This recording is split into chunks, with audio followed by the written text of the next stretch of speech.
Hey, everybody, welcome to the Enhance Your World show. I am your co host, Chris Alba, and with me is Larkin. Hey, welcome. Welcome, welcome. um, Welcome. And today's show, we're going to talk about signs, messages, and synchronicities and how to use these um, as guideposts so we are observing. Um, our directionality and using our own intuition to guide us through life versus using other people's um, advice or opinions or things that sometimes seem to lead us down a path that we didn't want to follow. Um, so I'm excited about this. Larkin, what would you like to share about it? Well, I'm excited about it too, Chris. I think this is, a very broad spectrum topic in that, you know, um, I've been a lifelong reader, plus my 15 years of coaching. I find that signs, messages, and synchronicities are very um, powerful, important, and very common topics that come up in both of those areas. Mm-hmm. And anything that has to do with life transformation, manifesting, healing, all these things. Um, for those of you who joined us on Sunday for the prayer sphere, you will probably recognize some things that we talk about here. This is actually a beautiful, sequel, actually takeaway leading right from that prayer sphere conversation into this, because I want to set the stage by reminding everyone, and this will help you guys too to distinguish between your intuition and your intellect. The mind is always in the past and the future. The mind cannot be present. You, however, not only can be present, but you are presence itself. You are the now itself. And so when we're talking about signs, messages, and synchronicities, what we're truly wanting is we're truly coming from an egoic veil perspective in our head, where we want to understand the past and we want to know what's coming in the future, because we often rely on that knowing in order to determine the choices that we make. And ironically, as a psychic medium, I don't really actually believe in that. Even though I give people predictions, I also see that it pulls people, there's a place for that, because if you are in past or future, you're not present. And the most powerful place you can be is present. Where do signs, messages, and synchronicities fall into this part of the conversation? Well, I would say that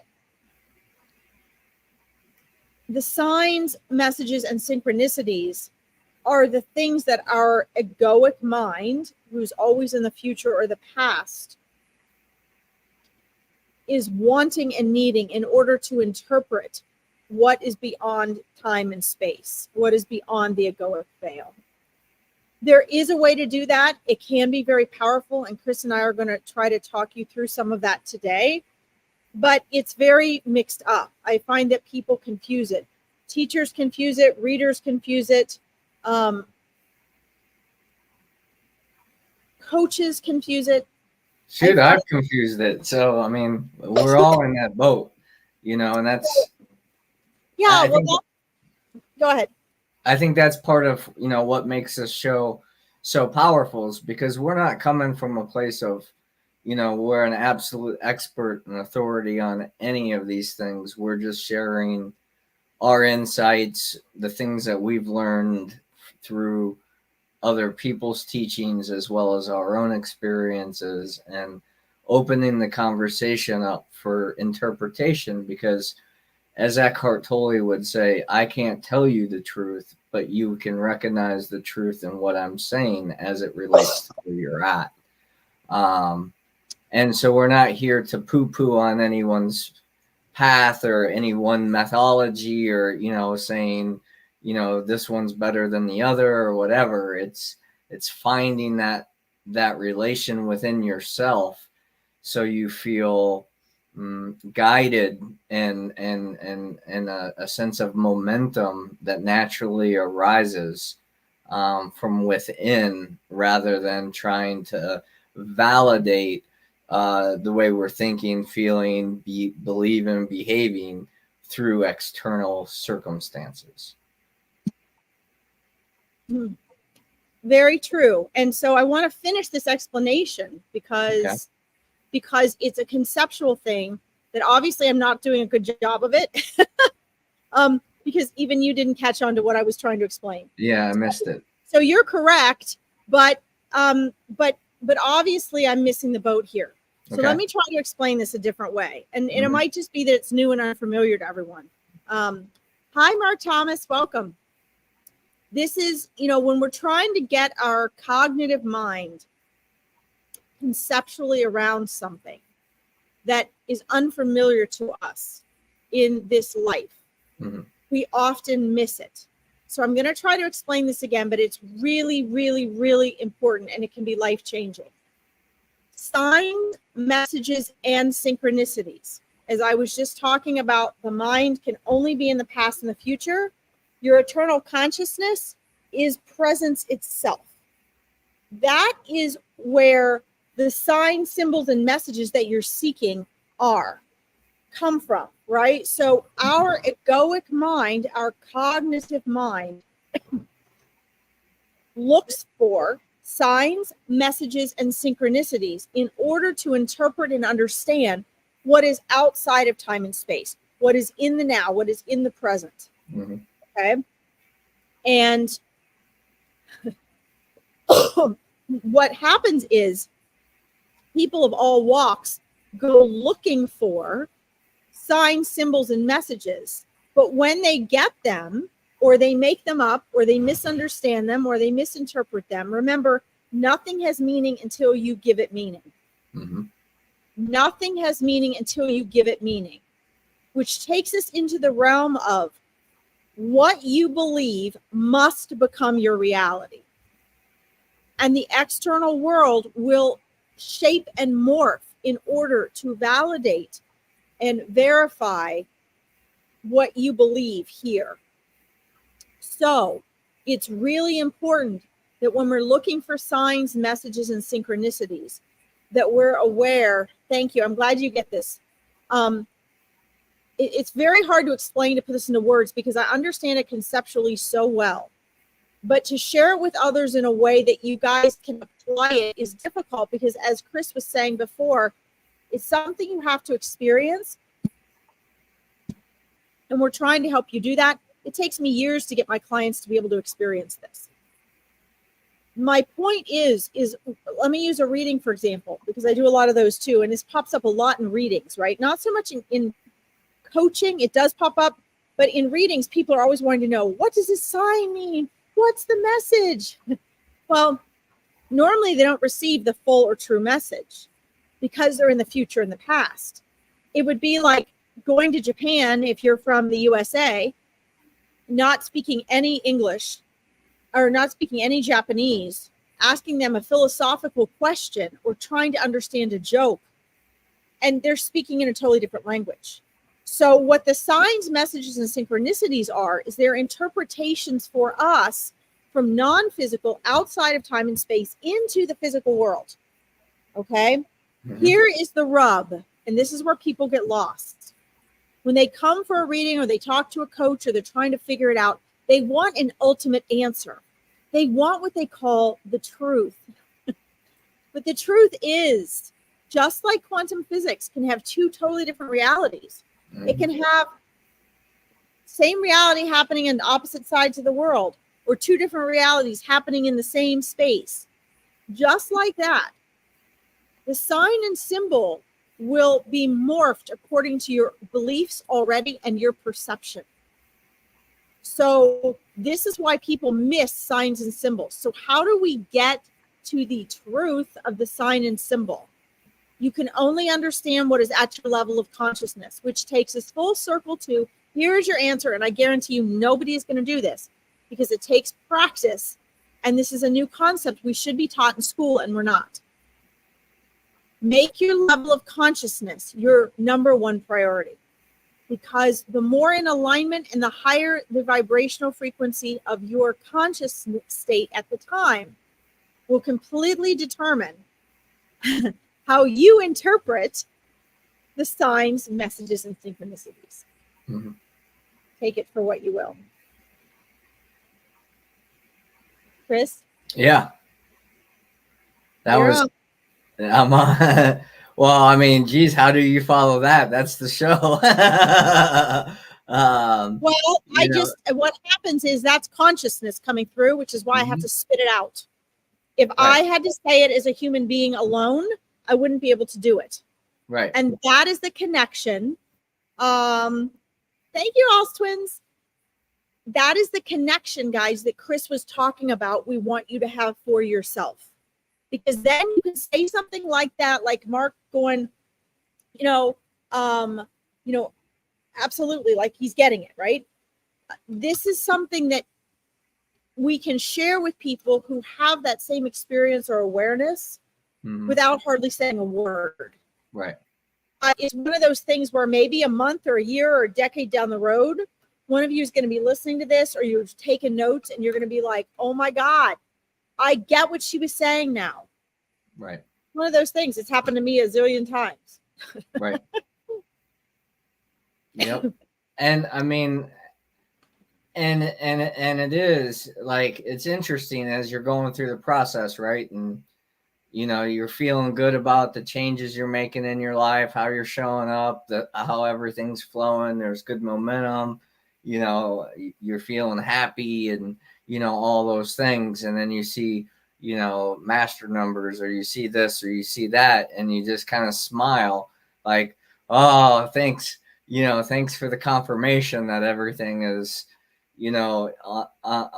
on track and in alignment, or you can see certain things, and maybe I should be being more mindful because I've been on autopilot for a while, and I need to do some conscious practices to make sure that things aren't creeping back in from my subconscious that at one time I was aware of, but I've let go of that discipline to make sure it doesn't resprout, like, if I don't know why I'm all of a sudden wanting to use garden analogies, but when you have a weed, and you pull the weed and you don't maybe get all the roots out, you have to come back and make sure that it doesn't come back, but then sometimes we, lay some cardboard or some kind of barrier down, some cardboard, and all that, and it suffocates it off, so it can't be resprung. And I think that's the challenge with a lot of our practices, and especially the egoic mind, because I hear this a lot in my practice as well, and I'm sure you do too, Larkin, is, well, I've done that.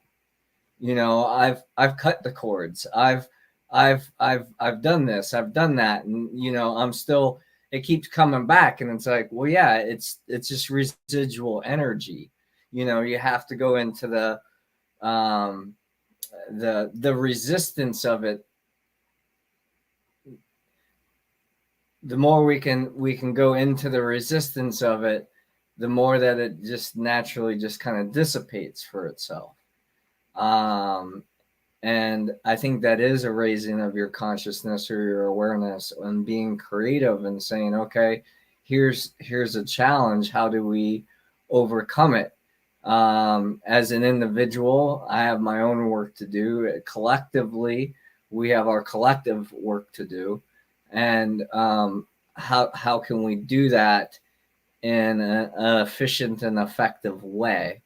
And that's the goal, I think, of any relationship or business or organization or anything in that mindset, is how do we put everything out on the table so then we can be aware the opportunities as well as the possible challenges. And we do that in a cognitive way, but we have to be in a vibration as we're going through those challenges so we don't lose ourselves in our emotions and revert back to some subconscious program that at one time kept us safe. And we keep seeing these patterns, right? Like words and our behaviors and all these things, they're also signs, messages, and synchronicities. When we hear this a lot. Oh, when things are going good, I start to worry because I'm waiting for the other shoe to drop, and then it finally does, and you're like, aha, I knew it. I knew that was gonna happen. I knew things were going too good. Yep. And that's just reconfirming all the stuff of our past. But at the same time, we're like in our, what we would think is our present awareness going, no, I just want to be here. I just want to be here. I just want to be here. But at the same time, we're kind of procrastinating, or maybe we're, in other terms, being lazy or whatever. Not in a intentional way, but just I think we've gotten so conditioned within our lives. There's this base level of comfort, like when we talk to people from other regions of the world that are hunter-gatherer type, what we would deem in America probably third world type situations. They have a harder work ethic because that's what they had, that's what they've grown up with, that's what they've been conditioned to do. Where at least for a lot of us, we were conditioned to go to certain schools, gain this level of intelligence or knowledge, and try to live a good life, whatever that means. And until we question those things, we can't find our own truth.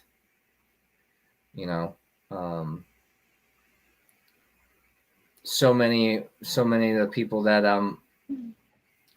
I've walked with, they have degrees, and they said, well, if I would have known what I know now, I wouldn't have gone to school for this, but I felt forced that I had to make a decision, and so I made a decision.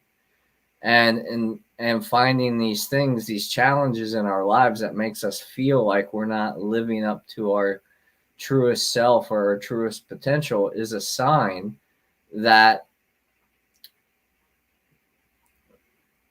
we're out of alignment with our higher purpose, and maybe we're feeding more of our egoic identity and character, the things that we've been conditioned to think have meaning or think are important, and using these signs and messages from as possible guides gives us an opportunity to interpret things a little bit different. So then we can make different choices. We can make different things because, as you were saying, it brings up new awarenesses in the now, and we're not always coming from a place of past or future. Does that make sense? Absolutely. What if in each moment we went through each day, instead of trying to figure all this out, I'm just going to toss you guys way out of the box here for a little bit. What if instead of going through your day, analyzing everything, and yes, it is all about choices, powerful choices, but it's also a choice how we respond and react to everything. Our thoughts, what's influencing us, the meanings that we give things. We don't realize it, but really everything other than what's attached to our autonomic nervous system, our heart rate, our breathing, our digestive system, all that stuff is a choice. So what if just for one day you were to choose not to analyze anything that's happened? That you were to choose to recognize that every thought had an association with your past and your future. Mm-hmm. And in between, this is why Eckhart Tolle says, in between those thoughts is the truth. Mm-hmm. In between those thoughts is the now. Mm-hmm. In between those thoughts is the observer behind your thoughts, which is the real you. See, most people that have come to me for coaching, they want to find themselves. They want to know their life purpose. They want to know their greater purpose. They feel like they're on or off their path. There is none of that. All of that is made up. You can't be off your path. You can be out of alignment as a human, but you can never be off your path because your life is your path. Mm-hmm. There's a bigger picture. That is your soul's path. You're here to learn. You can't mess it up. It's just a small stop on the way. What if, making mistakes was a part of the plan so you could learn and grow? Mm-hmm. When we, like you were saying, Chris, when we react to all these different things, which is one of the reasons the Stoics lived the way that they did. Mm-hmm. When we react, we just waste time and we waste energy. Now, mind you, nothing's ever really wasted. But as far as a life goes, mm-hmm. you can get to the same result with zero reaction, with just about no work. If you're having a relationship issue or an argument with someone, there's obviously infinite ways you can go. Let's say there's two major ways you can go. One, you can sit down and talk to them. You can hash it out. You can try to have a mental and emotional understanding. You can try to prove your point. You can try to apologize. You see, the more I'm getting into the mental aspects of this, the more complicated it gets, the more tangled in the web you become. There's never really a solution. Usually at the end, if there's a solution, somebody's kind of, there's something underlying. Maybe not. But this can go on and on and on and on and on and on and on, whether it's an hour or whether it's a year or whether it's 30 years. You can get the same solution and the same results. Now, most of you are going to disagree with this because this is something that's very difficult to explain. So you're probably going to place a different meaning on it. But just hear me out here.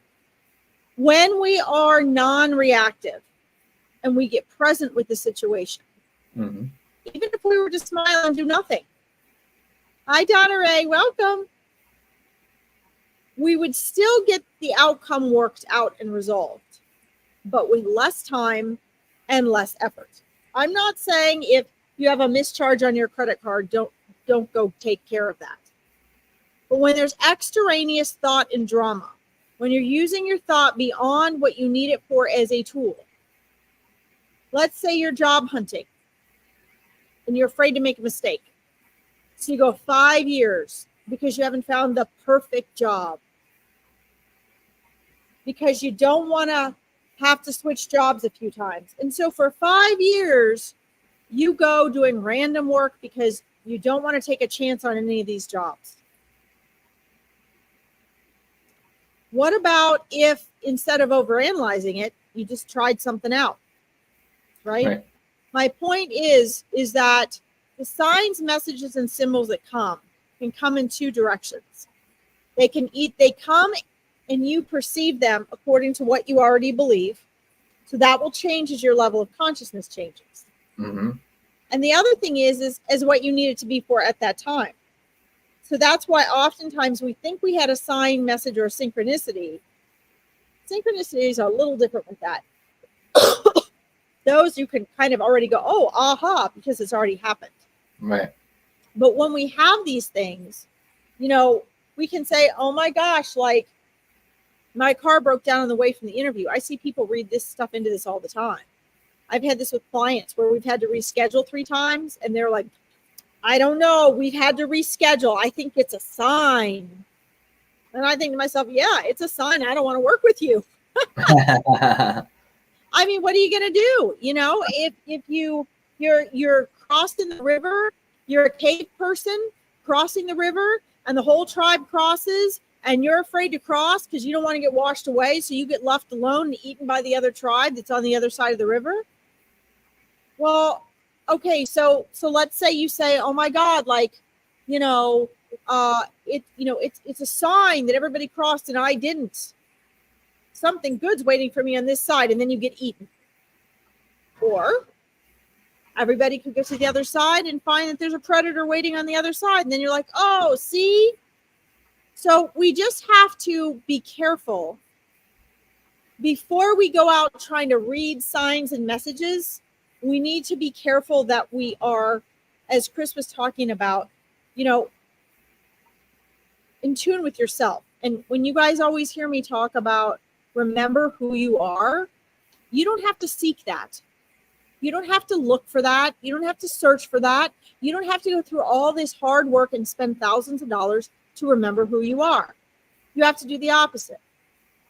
You have to simply learn to be present, the boring thing that nobody wants to do. People would rather go spend money on a $30,000 program where people tell them what they want to hear than sit with me in a less expensive program and have me help them practice being present, because it's more work and it's not fun to the ego. Right. So, you know, which person are you? Which one are you? Yep, I had that confirmed last night by my client. He's like, "You keep telling me all these same things over and over and over again, but now I'm starting to understand." I'm like, "Yeah, I can't tell you how to live your life, and you live an authentic version of your life. Like, you know, I'm here to encourage and support you in the decisions that you choose to make. That's right for you, hold safe space. But that's all I can really do if I'm going to be of service to you beyond just this transaction of client practitioner." Yeah, absolutely. So we're each on our own path. That's the thing. We have to do the work ourselves. Right. Yeah.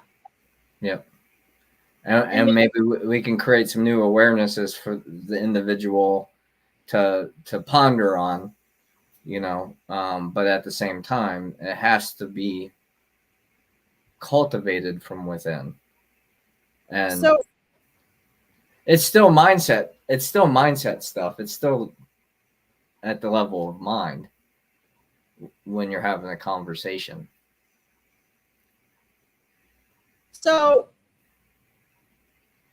and then if it's a cognitive conversation, if it's a thinking conversation versus a conscious conversation. Right. I think it might be fun for everyone, Chris, if we sort of broke it down and talked a little bit about signs, messages, synchronicities separately. Okay. Would you like to do that? You want to get us started on that? So yeah, I mean, I can take signs, right? I mean, you already mentioned the one, you know, I mean, people do this all the time, you know, "Oh, I was stuck in traffic, so I wasn't meant to be, you know, whatever." I mean, and to me, when we're using signs, the question that I ask myself is this allowing me to hold myself accountable and responsible for myself, or is this excusing my behaviors and giving me an alibi? So, you know, and giving me an out of why I didn't meet either someone's communicated expectation or my own expectation. And you know, and the signs can be, you know, from nature. Like I said, when I see hawks, they have a, you know, it's a message. If I see, you know, different birds on a regular basis, like I interpret that from a belief that those animals are trying to communicate to me at some level. And then I have to tune into myself to get the message. You know, the bird isn't going to communicate to me in English and tell me, "Watch out for this thing." or you need to move this way. But it's just a reminder to get present. That's how I use signs. I'm noticing this pattern. Okay, pay attention. That's a sign for me. That's how I tend to interpret them, and how I use them to navigate for me. Um, is there anything else that you would like to add to that, or? Yeah, I think that signs are things that are unique to each of us, as Chris was mentioning, and they can come in a physical form or an interaction with someone or words or something we see that we think about and it triggers a particular thought, or it can be what you guys need to look for with signs is what are the patterns and repetition with them. Okay, and remember, everything's a reflection of your inner self and your inner state of being and your state of mind. But ask yourself, is there a pattern there? Okay. So Donna Ray, if you look at the title, it says signs, messages, and synchronicities. That's what we're talking about today. Okay. So when we look for signs, look for, and guys, I recommend, if you're not on these in the beginning, go back and listen from the beginning. I would always bring a notebook and a pen if you guys are serious. Some people aren't, they just want to listen, but that can be helpful too. But so look for the repetition with signs. Is the number 4 important to you? And when you see things 4 times, that's validation. Or when you see a sign that means something to you, do you then ask for validation and get another validation, right? Signs are often things that stand out. They're extraordinary, or they're out of the ordinary, or they're unique. Okay. Oftentimes they catch us off guard. If you're looking for signs, you're probably not going to see them. Okay. And so, they can be signs from our higher selves, signs from our angels and spirit guides, just signs from life saying, hey, like, don't go this way, go that way. And to be truthful, guys, you miss almost all the signs. We humans, there are signs everywhere for us all the time. And we usually miss them because we're in our head. Okay. So definitely look for the repetition, look for the growth and evolution of the signs, find which signs are most common for you. For Chris and I, the most powerful ones that we appreciate are nature. For me, they come in all forms, but really the most powerful magical signs for me come to me through nature. Okay. I think the difference really with the signs and the messages are, messages obviously are a little, signs can be validating, or they can say, hey, you're going the wrong direction, stop, or warning, don't do that. You might even get a feeling in your gut, like, that's a sign, right? That's your intuition screaming at you. But messages are a little more intricate. Okay. Messages are something that, might be like what I get a lot of for people in readings. Okay. But that's not always it. Sometimes you might be, with Chris, with some of his, shamanic work and work with some of the teachers that he holds seminars with, people can walk out of those events with messages. And they're usually messages that are either validating or they're aha moments, right? They're either validating or they may reveal an opposite of what you think or what you believe. Okay. Sometimes it's a very clear message. Sometimes, you go try a day at a new job and, 3 people are nasty as shit to you. And you're like, you know what? That's a very clear message. I would say that's more than a sign. That's a lot of times they'll say the same words to you. You might run into people in a week that might say the same thing to you. And that's a message. Oh, maybe check this out. Like often I'll have people suggest something to me about my animals or my horses. By the time I get to the 3rd one, I'm like, okay, my intuition was already thinking that I need to check it out. Okay. Right. So those are the signs versus the messages. The synchronicities. Oh, Chris, did you have something you wanted to say about messages? Well, I mean, and you hit on it there when someone's name comes up multiple times, or certain emotions or feelings rather come up, yep. or those are also messages to be to be looked at, to be observed, and to be worked with, Yeah. So it's Donna, not just external stuff, but you didn't distract me, Donna. I'm like a terrier on somebody's pant leg when it comes to stuff. Yeah, get distracted. So yeah, I mean, I think so. That's important though for you guys to really distinguish, because I think people lump all these things together. Mm-hmm. The synchronicities are super cool, and we usually recognize them as or after they're happening, right? Whereas the signs and messages are often kind of guiding us ways. I see synchronicities as oftentimes, validation, or, a reminder that it's not just me, that there's a higher power at play, that there's a bigger picture at play. Synchronicities, you just absolutely could not, you couldn't make up. Right. You couldn't make up. Can you think of examples?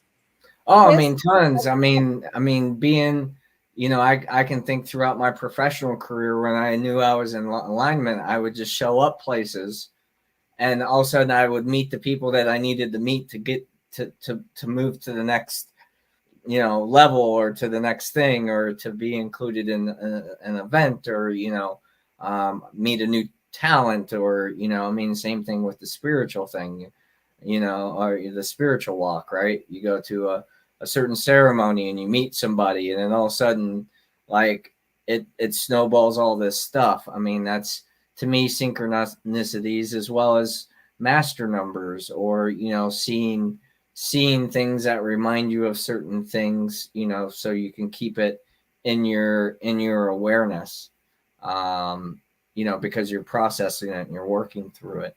So that's how I see those. Hi, Tammy. That's wonderful. I love cardinals. They're great spiritual messengers. I want to remind you guys, and then I have an example of this too, but I want to remind you that this is really hard for people to swallow, because we live in a collective egoic world. But our individual soul paths are so unique. Whatever you believe is true. We each are living in our own entirely unique universe, as well as a collective one. You have an entire universe within you. So, this is why you have children who grow up and they have completely different perspectives of childhood. Neither one of them was wrong. That's what they experience. And this is hard for people to swallow. I said this a few weeks ago. You can tell if you know what to look for in the 95% of your mind that you're unaware of, which, after coaching for 15 years, this is easy for me. I can tell what people's beliefs are just by looking at their life. You can do this for yourself.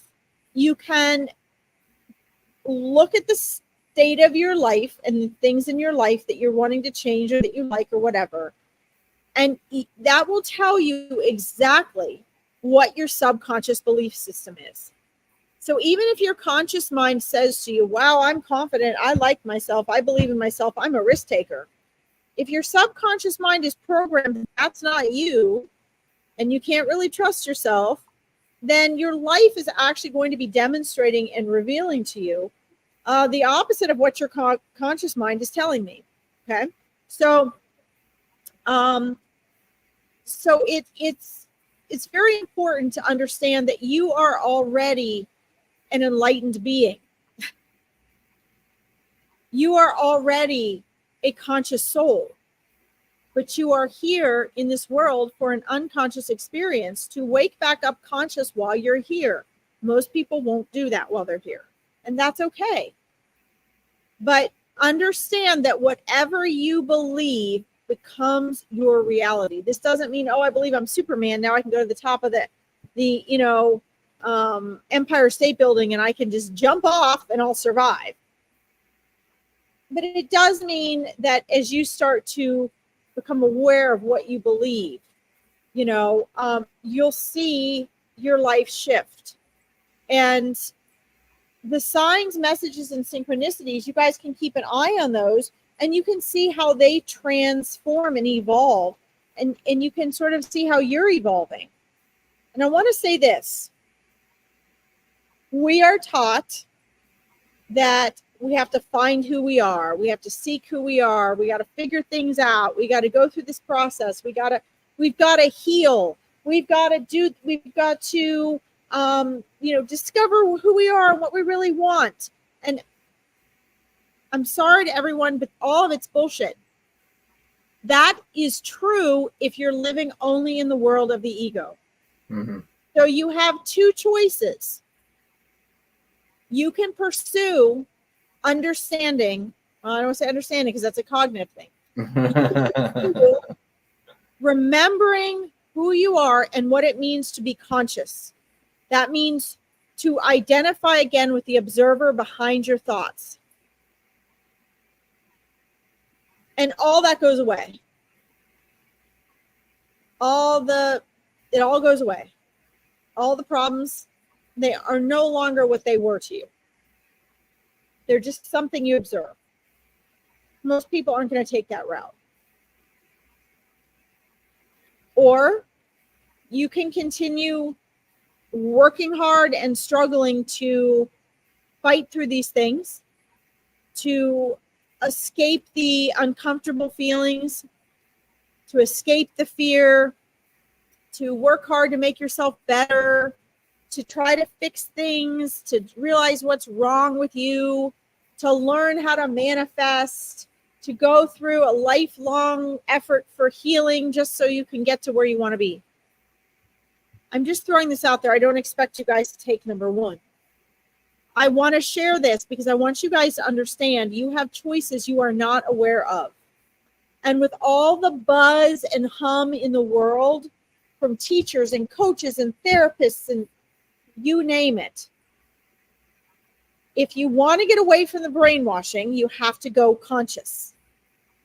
You can use signs, messages, and symbols to help guide you there.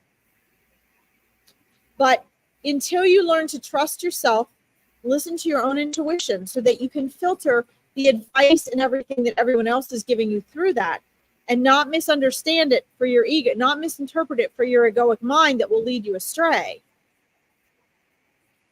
You're going to be in that cycle. Okay. And so one of our reasons for sharing the signs, messages, and synchronicities today is that you can use them in a way, like Chris mentioned in the beginning, that you're dependent on them and you rely on them and you're desperate for them. That's you being out of your power and giving your power away. Or you can step into your power, trust that everything's working out for you, and use those signs, symbols, and synchronicities to ask, what do I need to learn here? What is this trying to show me? What are the habits, patterns, and repetitions showing up here that are pointing to the habits and repetitions in my life and in myself? And I would write that down because that's a powerful way to use signs, messages, and synchronicities. Mm-hmm. Tammy says, I'm new on this spiritual awakening and many friends and family think I'm going crazy. Okay, well, first of all, you're not new on it. Congratulations. Woo! Everyone's on it. Yeah. The only difference is your egoic mind has decided, oh, now I'm interested in spiritual awakening. And all these things mean that that's what I'm doing now. And I'm involved in all these things that I think are going to help me spiritually awaken. Mm-hmm. Not to put it down. I love what you're doing, Tammy. And you are on your own journey of conscious awakening. But I want to remind you all that you all are. See, we can say all this and we can agree with each other, and Chris and I can agree, and we can say all this stuff, but from spirit's perspective, from consciousness perspective, from your higher self, Tammy, and yes, I do use that term because it's our conscious self that should be using our mind as a tool. You're not doing any of that. You already are. You're awake. You fell asleep when you were born. You're going through a process of learning, and hopefully you will, wake up while you're here in human form. Not a big deal. To us, it's a huge deal to human beings.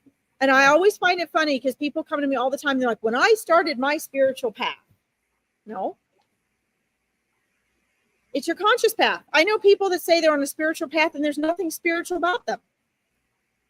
But one thing is true, we're all on a path of conscious awakening, whether we like it or not, whether we choose to or not, whether we're atheist or agnostic or Catholic or Muslim or a tree hugger, doesn't matter.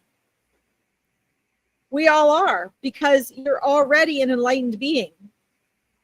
And so that's why when we remember who we are, it all comes flooding back. And then that's all you have to do. Right? So anyway, so that's fine. But please understand that if you think friends and family think they're crazy, first of all, I would probably keep it private. Because then you keep that power to yourself. You can feel free to share if you want, but you give that power away of your journey each time, because they're not going to understand.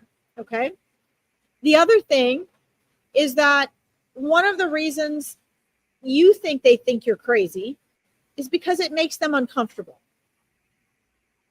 Just like if you put me in some strange religious church or, group or cult, I'd feel very uncomfortable. Okay?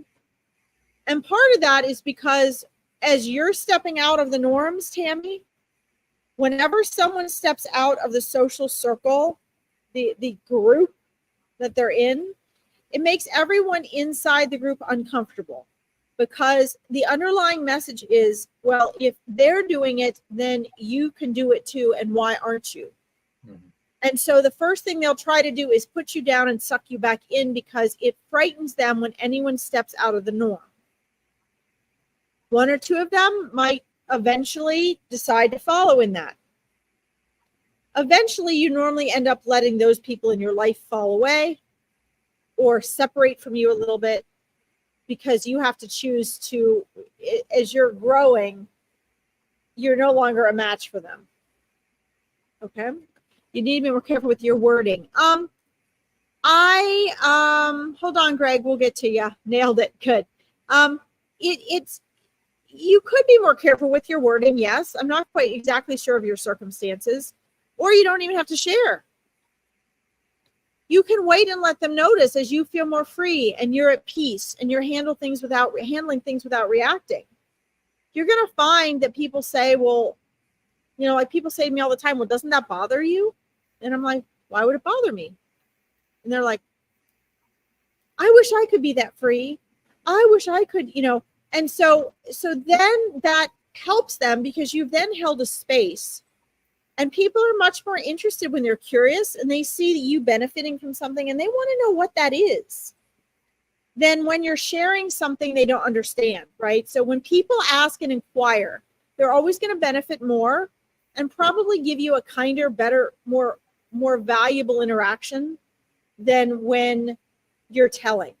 Sorry, I want to get to Greg, but Chris, I've been talking, so go ahead. Oh, yeah. The one thing that I would like to say to Tammy is you can't say the right thing to the wrong person or the wrong thing to the right person. And the only thing that differentiates it's timing.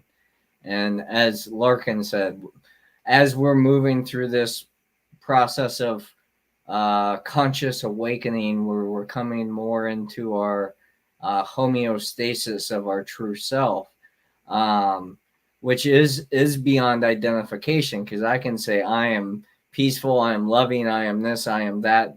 At the same time, I can be just the opposite of that, whether I'm aware of it or not. So I could think that I'm doing the most loving action based on my my current state of conscious awareness. And later I can find out what I did actually harm someone that I wasn't aware of in the moment, or had an effect, and I think that's the conscious awakening movement, if you will. If it's a movement, it goes beyond commercialization. It goes beyond the label on the food. It goes beyond greenwashing things. It goes beyond all these various different huge topics that affect the whole planet.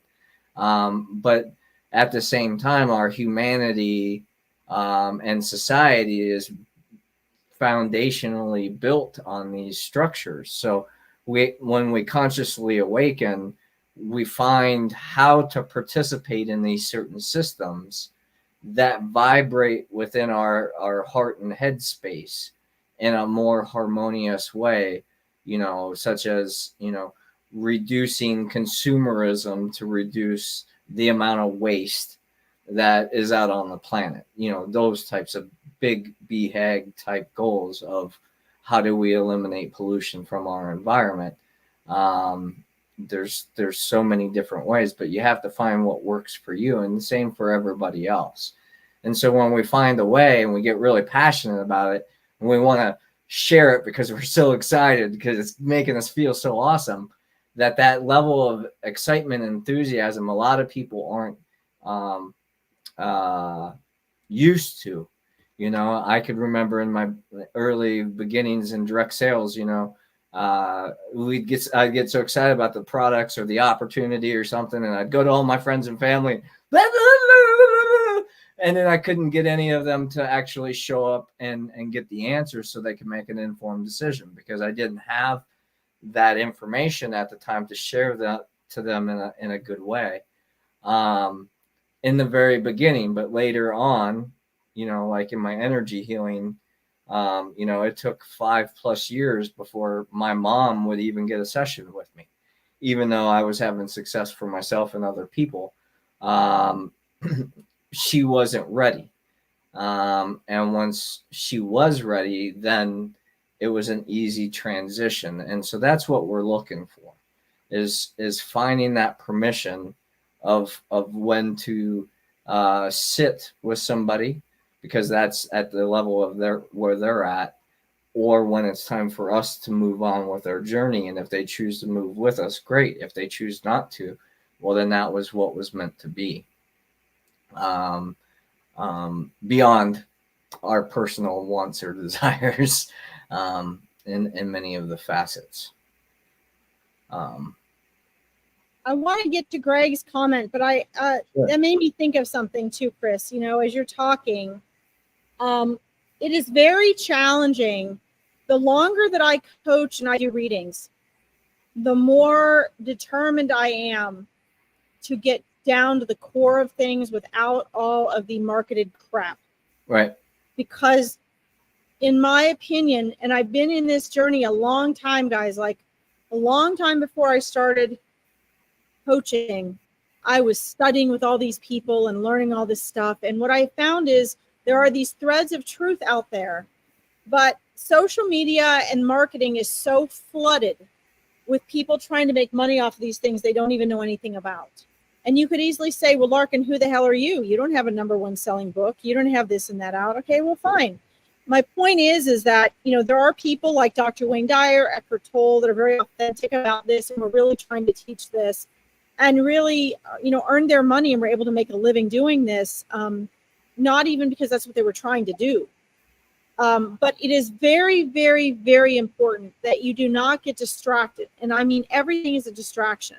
Mm-hmm. You do not get distracted with all sorts of fads and wording and labels and terminologies. And I mean, even the term awakening and God and spiritual and manifesting, that's not the real word for manifesting and creating. That's a man-made word. We made that up. Mm-hmm. Manifesting. We made it up. Are there all the universal laws that I've been teaching for over a decade? Yeah, law of vibration, law of attraction. Sure, there are. But, to me, it's almost a bitter taste in my mouth now, because everybody talks about it and nobody knows what it is. Right. And few people know how to use it. And so when people come with questions, they're not even asking the right questions that are going to help them. So usually when I start coaching with someone, like Greg here, he says, I'm trying to trust and develop my intuition. Okay, so you don't have to work with me. But when I see questions like that, here's what I see the majority of people doing. Maybe not you. Obviously, you can hear I'm very passionate about this stuff. I want to see people, if they're really wanting to develop their intuition, if they're really wanting to awaken, and this is not a target to you, Greg, I'm just using you as an example because of your comment, and I love your comment.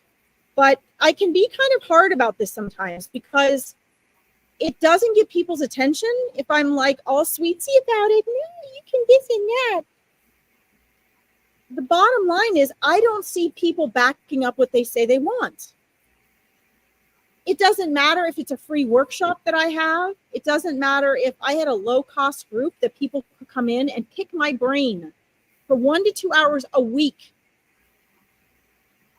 for very low cost. And they came in and they gabbed. And then they were like, this isn't for me. Okay, do you want the structure? Do you want the lesson? Do you want to learn? And it's not that we can teach you guys what you need to do, but we can show you the framework to get conscious, right? There is a structure and a framework to developing your intuition. There are some things that just are staples that must happen. Number one, you must be able to be aware of your thoughts, Greg. Very conscious of your thoughts so you can differentiate between your consciousness, your eternal consciousness, and your cognitive thinking. You must be able to tell the difference between feelings and emotion.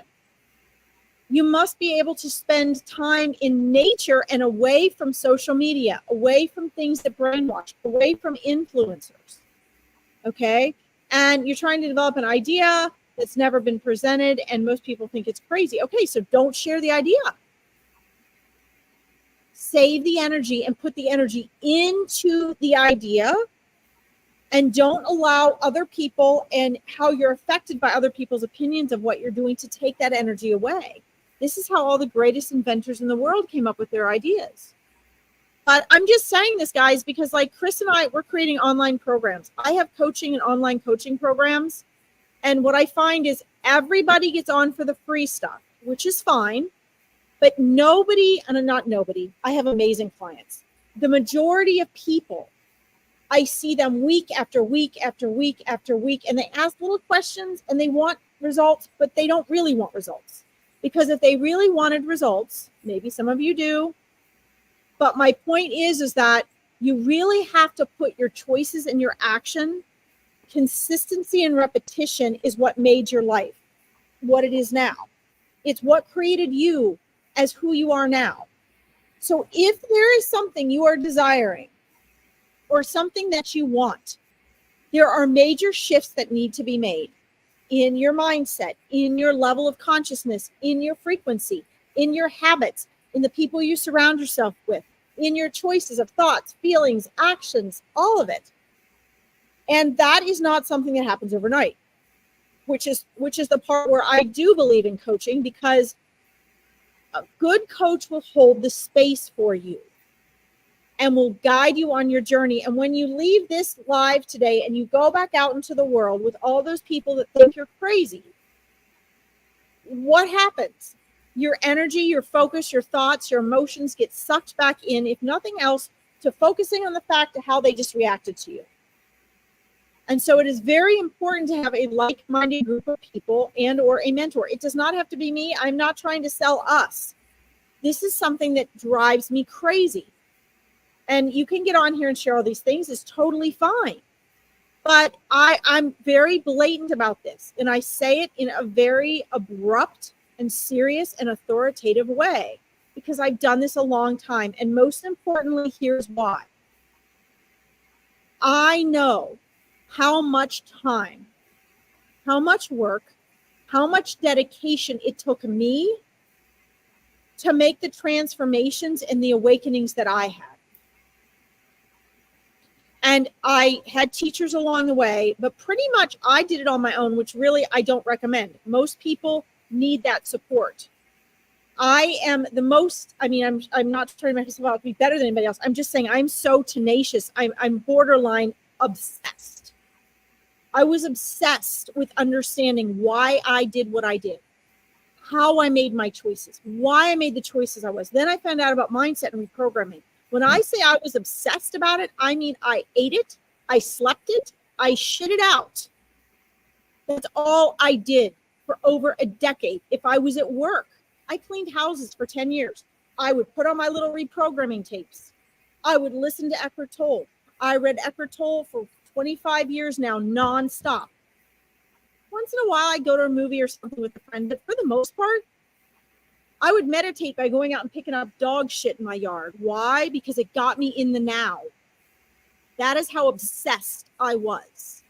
And if you're not that obsessed, that focused, you're going to get distracted. And you know what? I still got distracted. It took me over 15 years of reading Eckhart Tolle's book, The Power of Now, before I slipped into the now. And I'd been a transcendental meditator since I was 4 years old. Why? Because I remembered who I was. And I wanted to remember and experience in human form what it was like to be awake and conscious and not controlled by my mind. That was my goal. That and walking through a wall, which I haven't done yet. And I'll never forget that moment. I read that line for the 10,000th time, whatever line it was in his book, and I got it. Just like you hear Jim Carrey saying, and I got it. And I closed the book, and I spent a month with my mouth open, and I realized that every damn thing I thought was wrong, that I'd been stressed and worried about, was perfect. There was nothing wrong with me. There was nothing wrong with my life. There was nothing wrong with the world. It was perfection, and I wouldn't have changed a thing. Most people in a lifetime don't get that moment. So if you want that moment, you have to do the opposite of the things you're doing. Stop trying to awaken. Stop trying to develop your intuition. Focus on being conscious, remembering who you are, and becoming aware of your thoughts. If you really want to take that another step further, please find an authentic coach that can work with you. Okay, we had the prayer sphere on Sunday. We offered 50% off of our online course where people could learn to get, present and to how to release the past and create space and how to move forward and authentically manifest in the future. And we haven't had anybody sign up yet. So we still have the full price course if anybody wants it. It's a 12-week course. Maybe you don't want to work with us. But please, please, please, if your heart is really in this, find somebody that will hold the space for you. Get the power of now. That will take you to your intuition, Greg. Okay? Sorry, that was my rant. But I was inspired. And I think sometimes we need to hear things that are outside the box of us. I know I did. I know how hard of a client I was for myself. So anyway, it's been an hour and 2 minutes. Yep. Anything on that, Chris? Any words of wisdom to close us up with?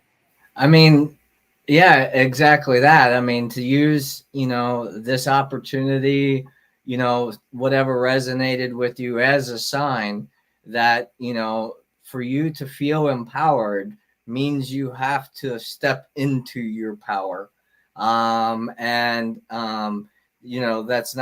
Doesn't need to be forceful, but you have to be aware of your whole self, the cause and the effect. And when we do that, we, for the lack of better terms, awaken to our higher reality and what we're actually here to be and do as human beings. So thank you for all your passion and all your insight today, Larkin. Thanks to everybody that joined in and shared with us and helped direct the show. And so grateful for all those who tuned in live and will join us on the replay, because we couldn't do this without you. Again, check out our program, the 3Gs, and how it can help you find what you are seeking for yourself, and not because we're selling it to you and thinking, creating a loss and doing marketing and manipulation techniques. It is what it is, and you'll get out of it what you put into it. So I want to mention, Greg, you didn't upset me. I'm being that passionate on purpose. Yeah. Because if I'm not, you're not going to remember it. If I don't change my tone and I'm just nicey sweetsy, you guys aren't going to remember it. And what I'm hoping to do is kick you all somewhat in the butt, those of you that are ready, and be like, oh shit, I do need to do something else. Sure. It's not what we think it is, right? And the other thing is I have no problem with selling and marketing our program. Right. No problem with that at all. And the reason is because it's an energy exchange. Right. And everybody wants something and wants to know what's available to them. So if we don't share with you what we have, which I'm not ashamed and embarrassed to do, you're not going to know that you have that opportunity. It's just that my passion in encouraging you guys to do something else is make sure you take something to the next level. Don't let decades go by and just sit where you are and keep talking about it. Make sure you take the next step in your series of choices, whatever that is for you. And we'll see you next Tuesday, hopefully at the same time. Yeah, absolutely. All right. Thanks, Larkin. See you guys next week. Bye. Bye-bye.